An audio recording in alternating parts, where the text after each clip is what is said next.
ہے، قیامت کی جو نشانی میں نے آج آپ کو بتانی ہے وہ کعبے کا گرا دیا جانا ہے۔ جی ہاں ناظرین، قیامت سے پہلے ایسا ہوگا۔ کعبہ مشرفہ کا جب بھی کوئی دیدار کرتا ہے اس کے دل کی کیفیت بدل جاتی ہے۔ ساری زندگی جو شخص روزانہ 5 بار نماز پڑھتے ہوئے منہ میرا کعبہ شریف کی طرف کر کے نماز پڑھتا ہو تو اس کا جی کیوں نہ چاہتا ہو کہ جس رخ پر نماز پڑھتا ہوں اس کعبے کا دیدار بھی نصیب ہو جائے۔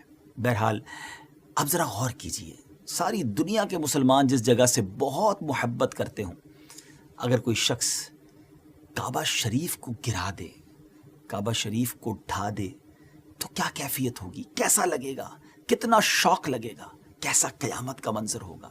جی ہاں، وہ قیامت نہ صحیح مگر قرب قیامت میں ایسا ضرور ہوگا، کیونکہ اس بارے میں میرے آقا مدینے والے مصطفیٰ صلی اللہ تعالی علیہ وسلم کی احادیث موجود ہیں اور علماء نے قیامت کی نشانیوں میں اسے شامل فرمایا۔ جی اب معاملہ یہ ہوگا ناظرین کہ پیارے آقا علیہ الصلوۃ والسلام کی احادیث میں آیا، حضرت عبداللہ ابن عمر رضی اللہ تعالیٰ عنہ سے روایت ہے کہ نبی کریم علیہ الصلوۃ والسلام نے فرمایا، حبشہ کو چھوڑے رہو جب تک وہ یمن چھوڑے رہیں، کیونکہ کعبے کا خزانہ نہ نکالے گا مگر حبشہ کا ایک چھوٹی پنڈلیوں والا۔ یہ ابو داؤد شریف کی حدیث ہے۔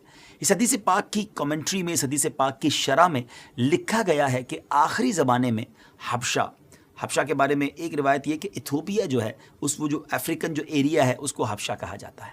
کعبے کو گرانے والا ایک غیر مسلم حبشی حبشہ سے کعبہ معظمہ کو گرانے کے ارادے سے اور اس کے نیچے سے خزانہ نکالنے کے نیت سے پوری رات چلے گا، یہاں تک کہ وہ کعبے تک پہنچ جائے گا اور کعبے کو ایمپٹی کر دے گا، اور پھر خانہ کعبہ کے نیچے اصل میں بیسیکلی ایک بات مشہور ہے کہ کعبے کے نیچے بہت سارے بادشاہوں کا خزانہ دبا ہوا ہے۔ وہ شخص اسی لالچ میں اسی خزانے کو حاصل کرنے کے لیے خانہ کعبہ کو ڈھا دے گا۔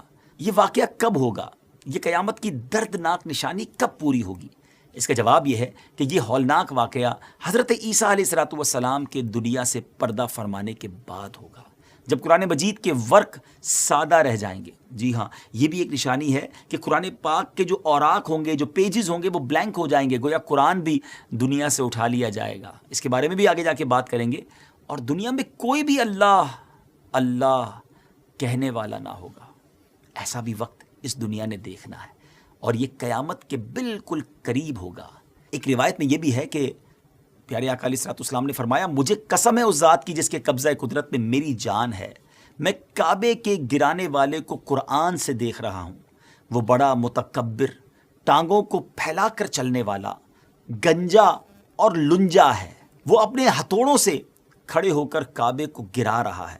اس کے علاوہ بھی اس طرح کی کئی احادیث میں اس بارے میں آیا ہے، جن میں مضمون یہ واضح ملتا ہے کہ ایک شخص، بدبخت شخص، کعبہ معظمہ کو گرائے گا۔